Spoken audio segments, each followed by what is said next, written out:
you guys, welcome back to my channel. Today we're going to be doing our Q2 wrap up.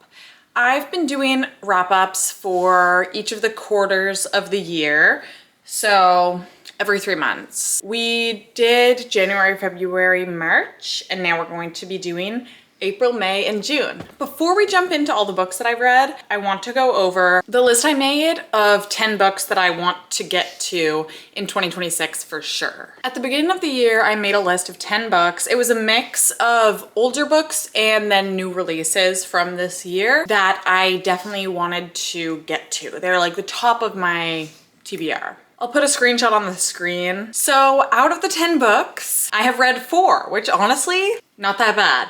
I thought it was gonna be worse than that. So I'm almost halfway through and we're over halfway through the year, but For the Love of a Sun is on my July TBR. It is currently July when I'm filming this, so I'm really hoping to get to that this month. Beartown is one that I wanna read like more in the winter. And to me, getting the 9th, I also feel like maybe I'll read that like fall time because it's more of a fantasy sci-fi type book, I think. Anyway, so very happy with how that list is going. Now, let's get into it. In April, I read the most amount of books that I've read in a month so far this year. I read 9 books. In May, I read 7, and in June, I read 7. I'm gonna go chronologically, both in months and in the order that I read the books throughout the month. First up in April, I read Razorblade Tears by S.A. Cosby. This is a revenge story. So 2 men that otherwise probably would never have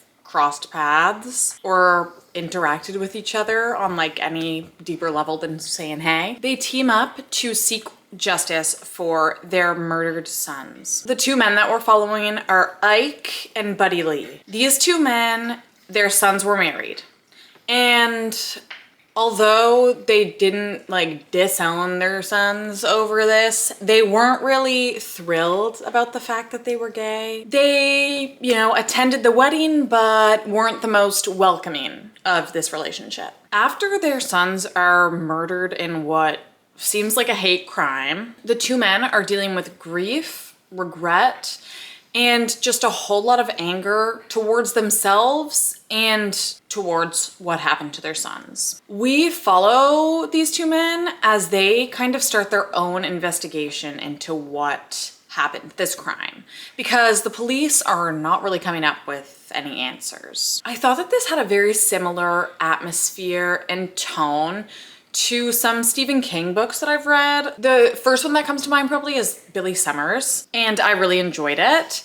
However, S.A. Cosby still definitely has his own unique voice. I really liked this one. I thought it was touching and had a great message. These 2 men are so angry at the world after their sons are murdered, and it kind of makes them realize that they were not accepting and didn't love them unconditionally as you should a child. And unfortunately, it took their sons getting murdered for them to realize this. I thought the messaging around that was great. The conversations around homophobia in general were very powerful. And I liked S.A. Cosby's writing. I liked how he wrote his characters. They felt very real. I could very vividly picture them off paper and could really get a grasp on their personalities. I ended up giving this one 4 stars, and I definitely want to read from S.A. Cosby again. Next up, I read The Girls Who Grew Big by Layla Motley. This follows a group of teen moms who kind of form their own little sort of family after they are shunned by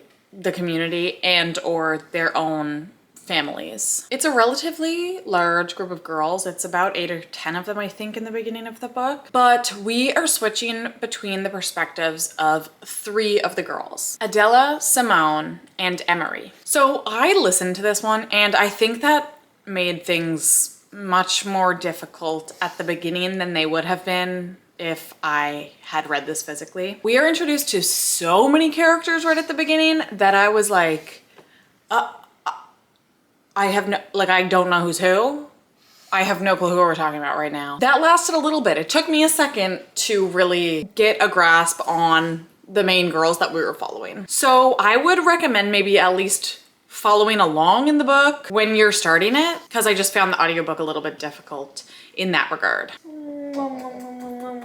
This can obviously be a tough read due to the main topic at hand, which is teen pregnancy. We watch these girls deal with homelessness, public scrutiny, unhealthy or non-existent relationships with the dads of their babies, all while trying to balance school and being pregnant or having very young children. So in my opinion, the topic of teen pregnancy is not romanticized to any degree in this. I thought our main characters were pretty well fleshed out, and I found myself attached to them even though they were making really, really poor decisions sometimes. However, I do think the writing was a bit flowery at some points, and it just didn't feel true to some of our characters' voices. They're having these inner thoughts, and I'm like, you never would have put this sentence together. It didn't feel accurate to the characters. Overall, though, I appreciated what this book had to say. This was my first time reading a fiction book about teen pregnancy, so it was different, and I'm still glad I read it. I ended up giving this one 3 stars. Next book was With a Vengeance by Riley Sager. This was my first Riley Sager book, and boy, was it a rough one. So this is a murder mystery on a train. Our FMC Anna has tricked 6 people into getting on this overnight train that is going from Philadelphia to Chicago. These 6 people were chosen specifically because they were involved somehow in ruining Anna's life, in her opinion. So her big plan is to get them all on this train, confront them, and then she's going to call the police to meet the train at the station once they arrive. So right when they get to Chicago, they're gonna get off and the police are gonna be there. However, her plan is foiled when a few hours into the ride, one of the passengers is found murdered.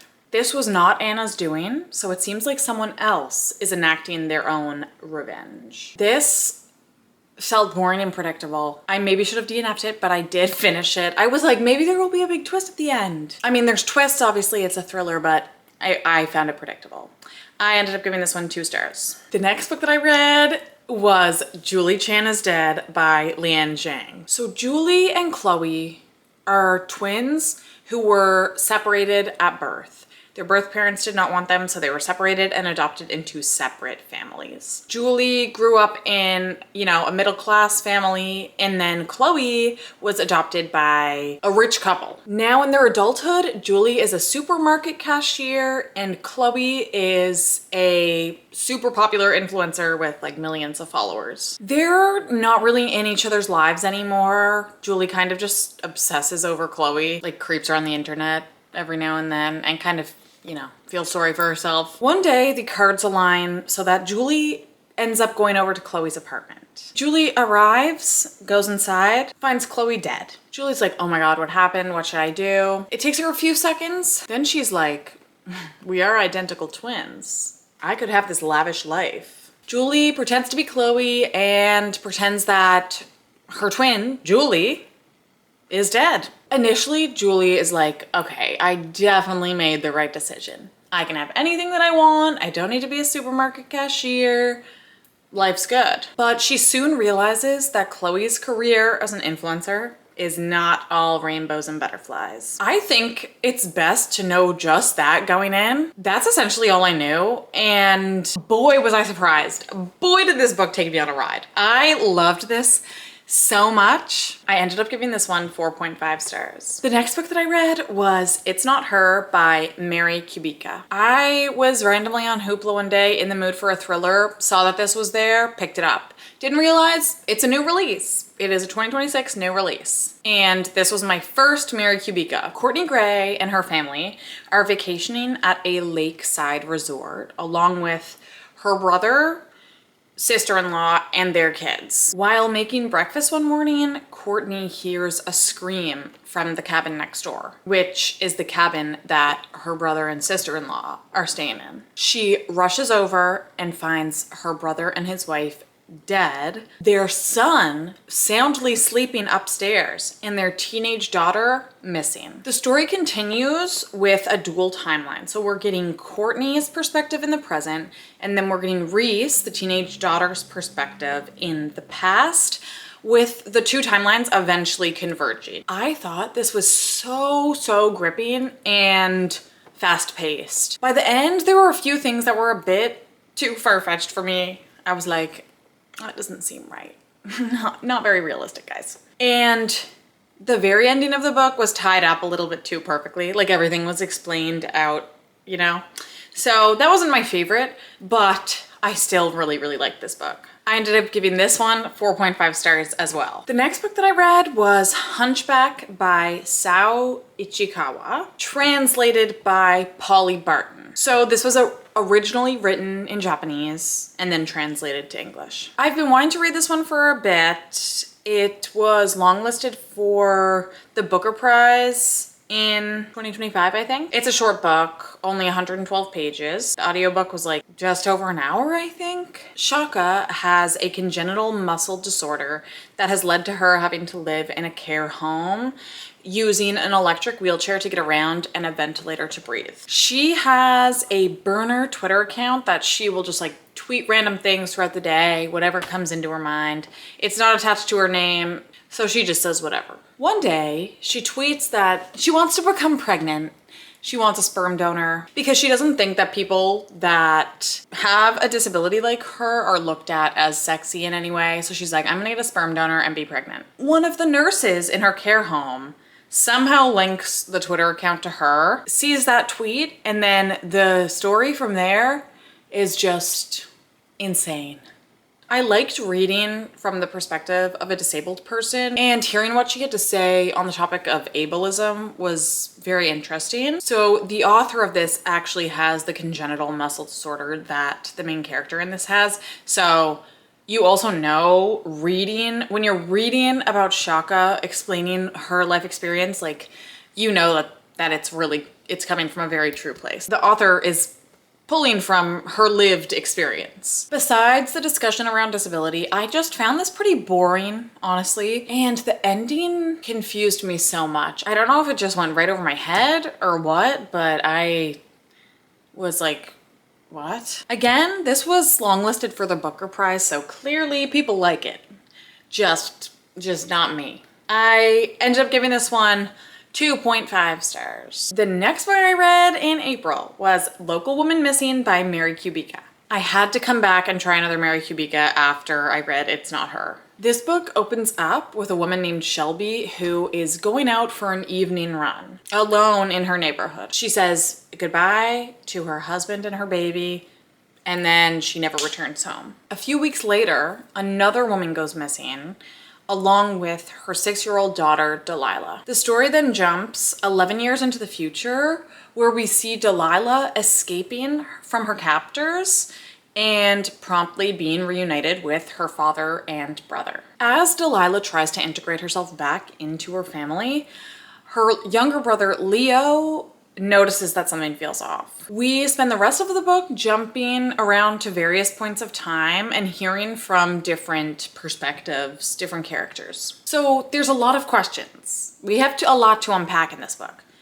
Where is Shelby? Where is Delilah's mother? What happened to Delilah and her mom? Why did Delilah come back and her mom didn't? Are these two incidences somehow related? Is Shelby's disappearance related to Delilah and her mother's? And is the girl claiming to be Delilah really her? Just like the other Mary Kubica, I really enjoyed this one.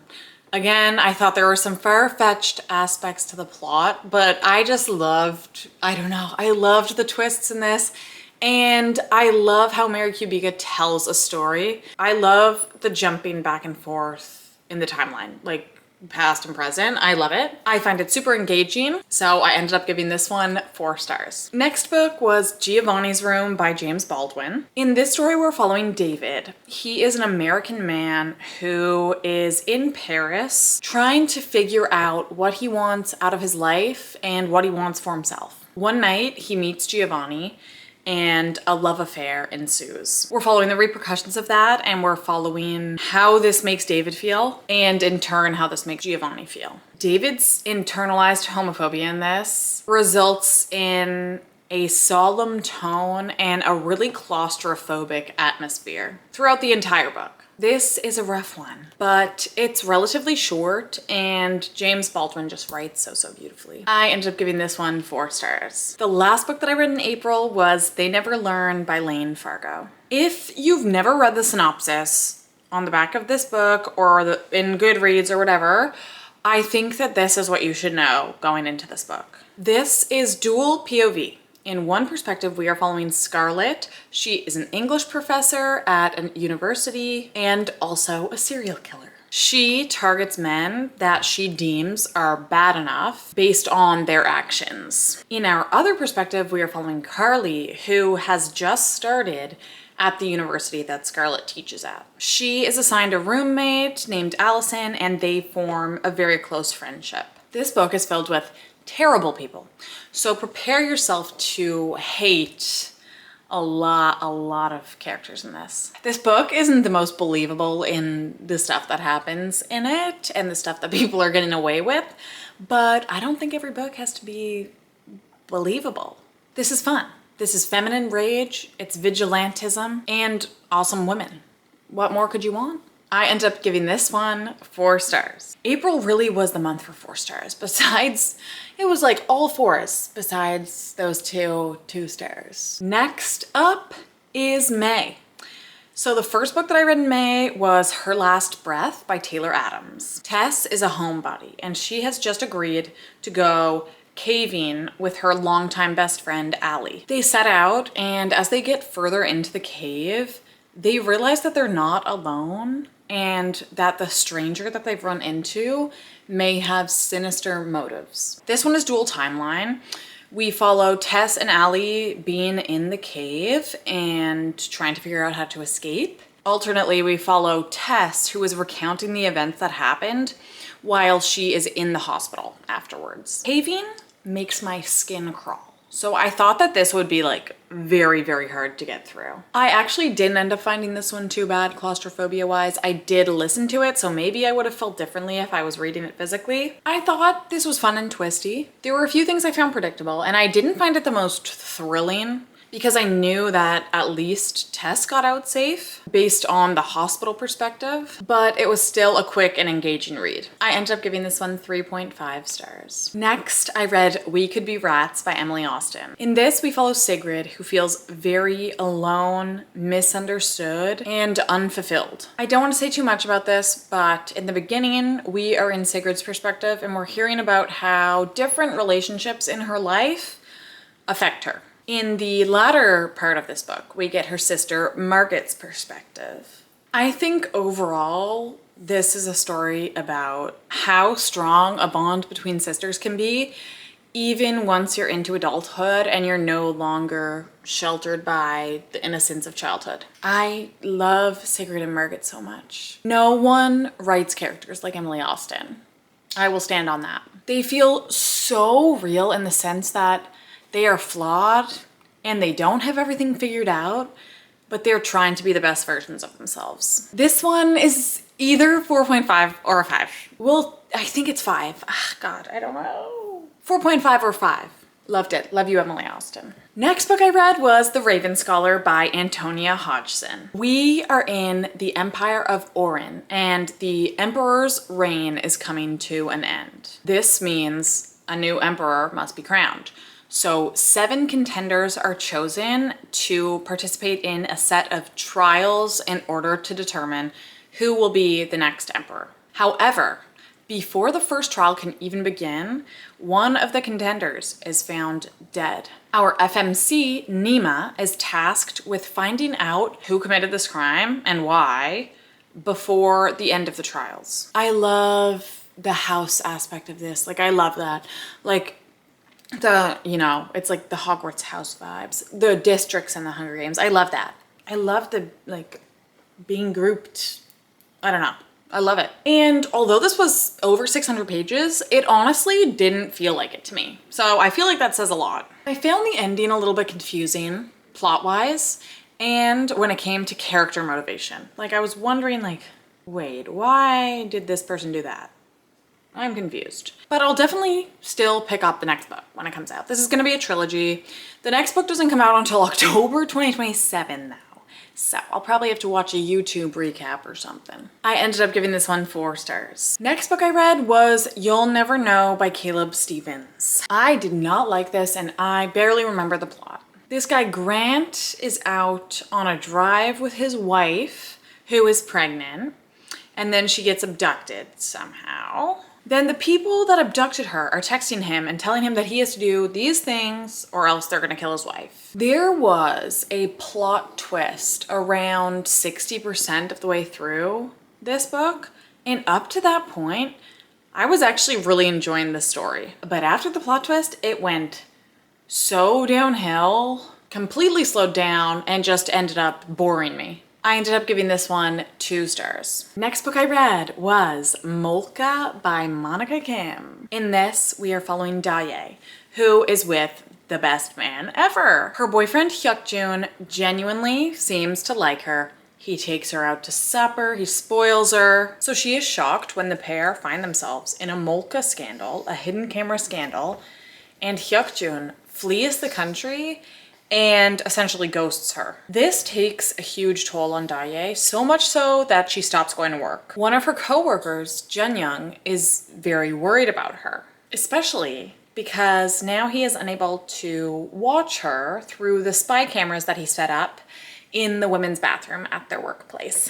As Daye seeks support from women that have been in similar situation to her, she begins to uncover truths that both horrify her and enrage her. We follow her as she determines what she needs to do to teach someone a lesson. I was so obsessed with this. I ate this up. Initially, I gave this 4.5 stars, but I think that this is 5 stars. The next book that I read was The Ending Writes Itself by Evelyn Clark. A group of authors are brought to a private island with the task of finishing a celebrated author's final book. So this author died and left this book unfinished, and his publisher brings these people to the island in the hopes that one of them will be able to write a sufficient last chapter. Whoever writes the best chapter gets a lot of money and wins a book deal. So the stakes are very high. We follow 6 authors, and I initially thought that that was going to be really hard to, distinguish who was who and keep them straight, but it was actually pretty easy because they all wrote different genres. So you could kind of separate and distinguish them that way. I was liking this in the beginning, but in the end, it just felt a little bit messy, honestly, and inconclusive. I ended up giving this one 2.5 stars. The next book I read was The Safe Keep by Yael Vanderwooden. Sorry if I butchered that. So you want to talk about sapphic yearning. Isabelle lives alone in the home that she grew up in after her mother passes away and her brothers move out. When her brother Louis is getting deported overseas, he asks Isabelle if his girlfriend Eva can live with her for the time that he's away. Isabelle does not like Eva. She convinces herself that Eva is stealing from her. They do not start off on a good foot. Eva doesn't understand why Isabelle does not like her.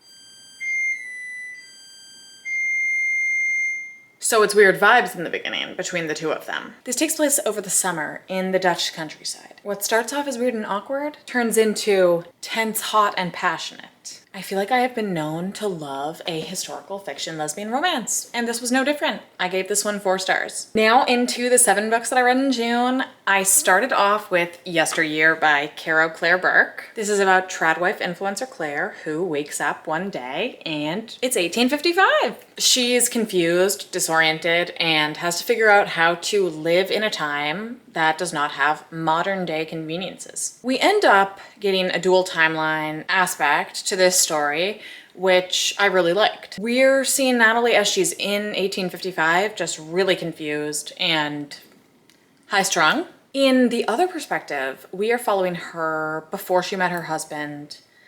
We are seeing how meeting her husband affected her life and the sacrifices that she made when she married him. Just how her life changed forever after she met him, essentially. My favorite chapters of this honestly ended up being the ones where we are seeing Natalie's past, which I feel like was not the main sell of this book. I found that learning who Natalie was when she was in college, before a husband, before kids, what her dreams were, was much more interesting and haunting than her present struggles. Present as in 1855. The ending was pretty disappointing to me. Don't really have much to say about it, honestly. This book was so hyped up, and has been since last year when it was announced, and I feel like that set me up for failure, kind of. I liked Carol Claire Burke's writing style though, so I'll definitely pick up from her again, assuming that she writes something else. Another thing I will say is this book is very satire, and it's supposed to be satire, so if you're not into that, steer clear. Or just don't take it too seriously. I ended up giving this one 3.5 stars. The next book that I read was Girls Like Girls by Haley Kiyoko. This is a YA book about two teenage girls coming to terms with their sexualities. I wanted to read this because I wanted to see the movie when it came out. I still haven't. I thought this was really cute. I thought it skimmed the surface of some topics that I would have liked us to dive a little bit deeper into. But this is a YA book, so I don't necessarily think that that's like a bad thing. I think that was on purpose. I ended up giving this one 3 stars. The next book I read was Anderson and Bloom by Jennifer Duggan. Andy is a former child star who is now living in a small town and working at a flower shop in coastal New England. One day she gets a notification that her ex-co-star and ex-girlfriend, Nikki, is going to be writing a memoir about their time together on the show that they were on. Andy gets pissed and drunk texts Nikki. The next day, Nikki shows up at her flower shop.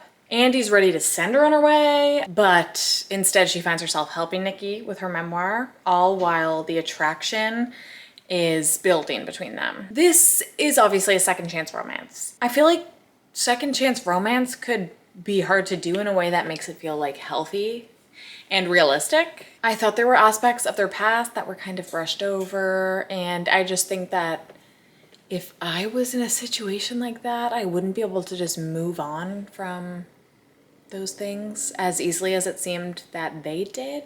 I feel like being back together with that person would just like drudge up bad memories. I did like them together. I thought they had good chemistry. I just don't know if a second chance is for me. But I do want to read more from Jennifer Duggan. And I still thought the writing was good. I gave this one 3 stars. The next book that I read was My Husband's Wife by Alice Feeney. One morning, Eden Fox leaves her house to go for a run. When she comes back, she tries to unlock her door. Her key won't fit in. She knocks on the door and a strange woman opens it. She's like, "Who the hell are you?" And the woman's like, "Who the hell are you?" Then her husband comes to the door and she's like, "What is this woman doing in my house?" And he's like, you're not my wife." What? This is my wife. 6 months earlier in this, we see a woman named Birdie who just got a critical health diagnosis. She inherits a house from her late grandmother in a place called Hope Falls. These two timelines eventually come together, and oh my God, was this confusing. I've seen other reviews of people saying that they thought it was confusing, so I don't think it's just me. It feels like in the beginning you're just getting names thrown at you and you have no clue who's who. You're trying to keep everything straight, but it's very hard. I didn't enjoy this. It felt too messy. I didn't like, there was so much unbelievable crap in this. I just couldn't get with it. I don't know if I actually rated this one after, but I feel like this is like 2.5 stars. The next book that I read was Girl's Girl by Sonia Feldman. This is a queer coming of age surrounding 3 15-year-old girls. After 2 of the girls share a kiss, we follow how this affects their friendship. Before you go into this, just know that these girls are very much acting their age. They're 15, so in my opinion, you know, they're acting immature. They're acting like 15-year-olds. I think the author did a good job of writing 15-year-old girls, but I ended up just finding this a little bit annoying. Throughout the middle, I also found it a bit boring. I did like how Sonia Feldman described setting in this specifically, and I did like her writing. I would definitely read more from her. This one just wasn't my favorite. I ended up giving this one 3 stars. Next book I read was Good People by Padmina Sabat. This was one of the best books of the year so far for me. In this, we are following the story of the Shroff family, who after a tragedy are thrown into the court of public opinion. The entire story is told from snippets of interviews with family, friends, neighbors, as well as journal and newspaper articles after this tragedy has taken place. The constantly switching POVs were surprisingly easy to follow and part of why I love this story so much. The reader is left continually wondering what actually happened. I also felt that the commentary about the harm that the media can do in situations like this was beautiful yet chilling and felt very on the nose. This was an astounding debut. I can't wait to read more from this author. I rated this one 5 stars. And the last book that I read in June was Almost Life by Karan Millwood Hargrave. We are following the lives of Laura and Erica in this when they meet one summer in Paris and how they continue to be important people in each other's lives for decades to come. This was awesome. I have full thoughts of this in my Sapphic reading vlog. I ended up giving this one 4.5 stars. Overall, Q2 was pretty good. I had 2 5 stars and a lot of strong reads. Thank you guys so much for watching. I hope you guys enjoyed today's video and I will see you in the next one.